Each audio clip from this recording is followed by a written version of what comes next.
What's conscious? This is Vish, and today I will be talking about why you got masculinity wrong. Now, before we jump into the video, I want to make it very clear. I'm not telling you not to lift weights, not to be strong, not to protect your family, not to provide. These are all masculine traits that I think are great. These are amazing things that you should do. I think for health in general, lifting weights is amazing, but not just for men, it's for women too. Lifting weights is for human health, not just men health. So right off the bat, I want to first make it clear that I'm very much encouraging masculine qualities for men, but I'm not a big fan of this whole labeling of being masculine. I think it really doesn't do a service to what it means to be a human being at the end of the day and to really help you be the best version of yourself. So in this video, I'll be covering 3 reasons why you got masculinity wrong. Let's dive in. So the first reason why you got masculinity wrong is because you don't even know what masculinity even really means. Masculinity at the core really just encompasses the traits and qualities of what it means to be a man. But this is super important to note that times have changed. The world that we live in has changed. The technology that we live by has changed. And so to be a man 10,000 years ago, which basically means you were an ape, and obviously I'm exaggerating here, but being a man ape is not the same thing as being a man homo sapien or a human being today. So why are we trying to be something that was embodied by primitive creatures 10,000 years ago? It's very limiting. And so the first reason is that you just don't even know what masculinity means, because what used to be known as masculinity in the past isn't a great representation of what it means to be masculine today. Are you struggling with anxiety? Are you struggling with just being happy in general because of how stressful life can be? Well, that was me for a while. But then I got through my anxiety. Learn the steps that I took, including the practice that really got me through my anxiety and just really happier in general. All that information for the program that I created will be in the links in the description down below. If you really want to get that full human experience, we need to go beyond these labels, beyond these terms.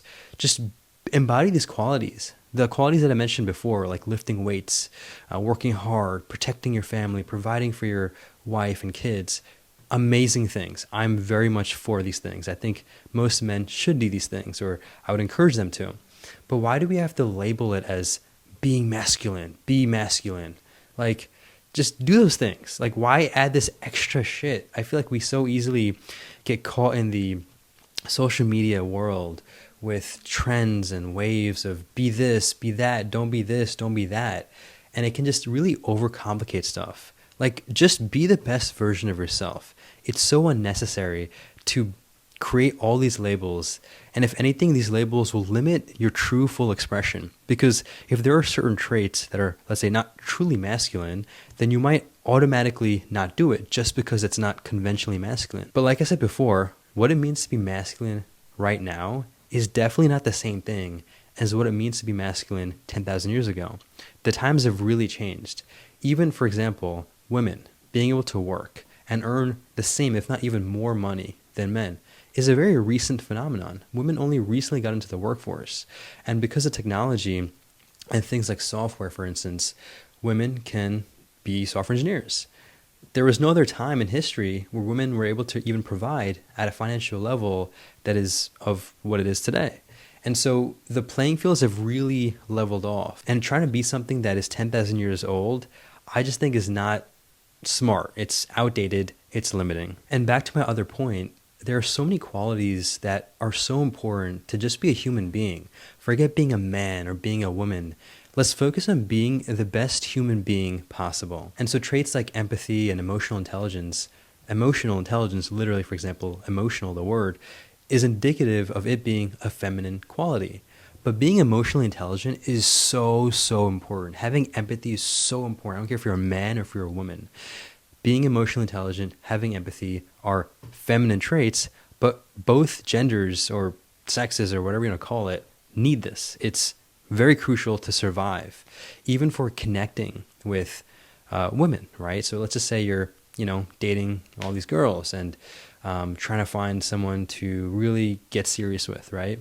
Sure, looks will matter, money will matter, power will matter. These are things I'm not saying you shouldn't do. I'm very much advocating for being the best physical version of yourself, be the best financial version of yourself, be the best social status version of yourself. These are all great. And a lot of the red pill folks, focus mainly on those things. And I think it's important. I'm very much not against these things, but it'll only get you so far. Once you're at that level where you have the money, you have the fame, you have, the physique, then the question is, how do you actually keep a relationship? How do you actually get more dates, right? If you, let's say, have all these amazing things, but you can't talk well, or you don't have that self-awareness ability, or you can't emotionally connect with a girl, it's not going to mean anything. You won't even get a second date. Maybe you'll get first dates, but you won't get a second date.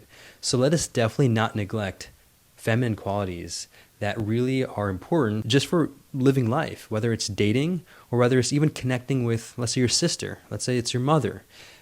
Just being able to connect with people in general, it really makes a big difference to embrace that feminine side. And that's a second part of why you got masculinity wrong, because it's important that we don't just reject being feminine. It's important that we embrace the feminine. There are many feminine things, like I just mentioned, empathy and emotional intelligence, that are so crucial to emotionally connect with people, even your friends, right? I mean, I know it's maybe very much stigmatized, but I all the time will tell my friends that I love you and that I love them. It's a very maybe feminine thing, but I also feel like it creates that brotherly bond between you and your homies. And there's nothing wrong with saying that you love you to your friends. Another important feminine trait that I think that's super important that we need to, as men, start embodying and practicing and not rejecting is being vulnerable.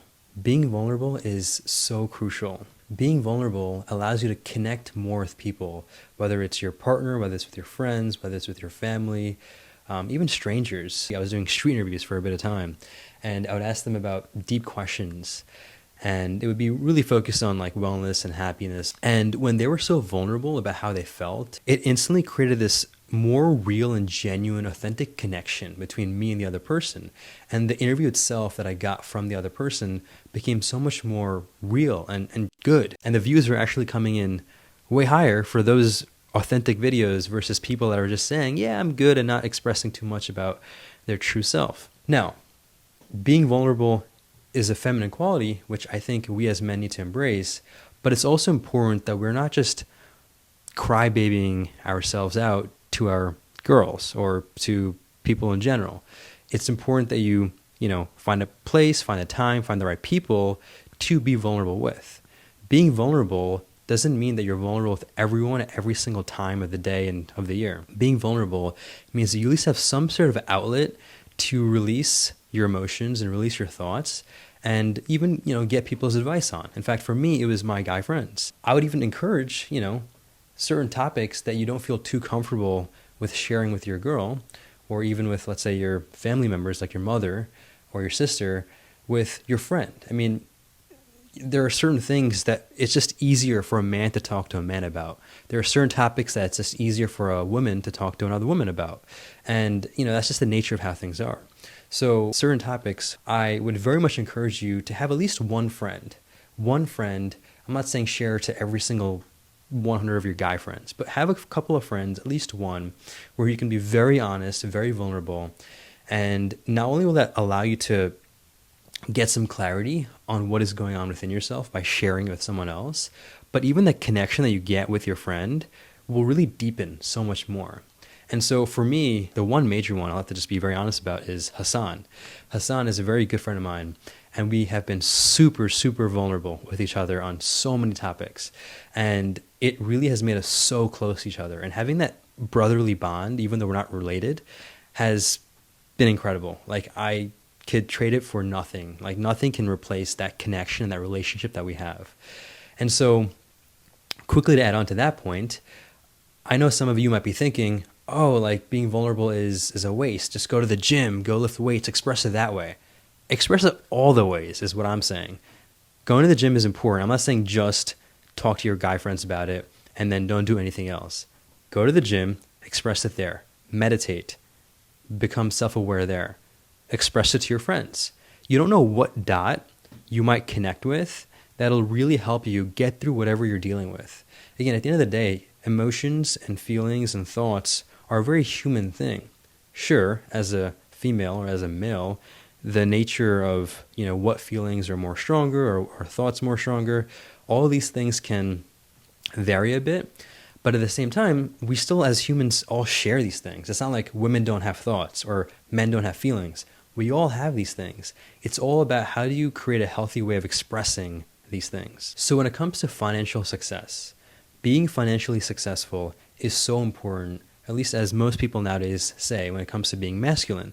If you really want to provide and protect your girl or your family or your kids, you want to have that financial security and financial safety, and also just financially be thriving, right? It's not just about being able to provide and protect, but to even thrive. Back to being, masculine, what if there's a career field that you're just really good at? Like, let's say being a makeup artist that you can make millions and millions of dollars off of, but it's not known to be as, let's say, masculine.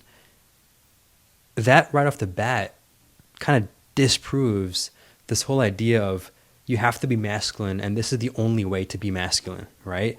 Like, what if there was a field where it's more feminine in nature that you're getting way more money than you would have compared to, let's just say you were to be a plumber or were to be a construction worker, something more masculine in nature. What if there was a clear financial difference of success between those two fields? Would you just blindly pick the construction worker job because it's more masculine? Or would you pick the field that you enjoy more, are making more money, and can live a much more better life? Back to my original point, being just masculine can be very limiting. It's not about being masculine. It's about being the best version of yourself. Let's be open to all the different possibilities of our true human expression. At the end of the day, we're a human being first, before we're a man, before we're a woman, before we're Chinese, before we're Indian, before we're white, black. I don't care what you are. We're first a human being. Yes, there are certain things that are more common as a man. There are more things, more common as an Indian, right? Like we tend to have more, let's say, spice tolerance. Like there are definitely certain things that are intrinsically true, but to be basically living by set rules is just so robotic in nature. Like we're not robots. We're a human being. Let us be free. Let's express ourselves as much as possible in whatever ways that we want. And I know that can also come off as a little conflicting, right? I'm not saying be a man that just wants to be feminine either. I'm not saying be overly feminine unnaturally or to go out of your way to be feminine, because that's not the best either. It's all about creating that balance between masculinity and femininity. In fact, that's the third reason why you got masculinity wrong. It's because by just being masculine and rejecting the feminine, you're not creating that inner balance. And it's the combination of these two things within ourselves that'll bring the most success internally and externally. And the internal success, to me, just means fulfillment. You're never going to be truly fulfilled if you just try to be masculine. It's a very limiting way to go. By integrating both the masculine and the feminine within ourselves, that will allow us to be the best true versions of ourselves. Qualities like being empathetic, emotional intelligence, which are feminine in nature, and then let's say masculine traits like being strong, being stoic, being the provider. Both are very important to be a human being, to be a full-fledged human being, the best version of yourself. So let us stop just following labels and tags and, live like a sheep and just follow the crowd because we're so lost in life and we just want to find something that'll make us happy and just follow this next new social media trend. And let us start embracing both. Forget even these terms, right? Masculine and feminine. Both terms to me are, again, also very limiting. I think it's so much more important to embrace being empathetic, embrace being emotionally intelligent, embrace being strong, go to the gym, lift the weights, run, meditate, do yoga. All of these things are important. Just be the best human you can be. That's all. Forget these labels. Thank you so much for taking this time. Hopefully this helps you understand what it means to be truly a better human being. It's not about being masculine or being feminine. It's about being the best version of yourself. Thank you all so much. Stay conscious.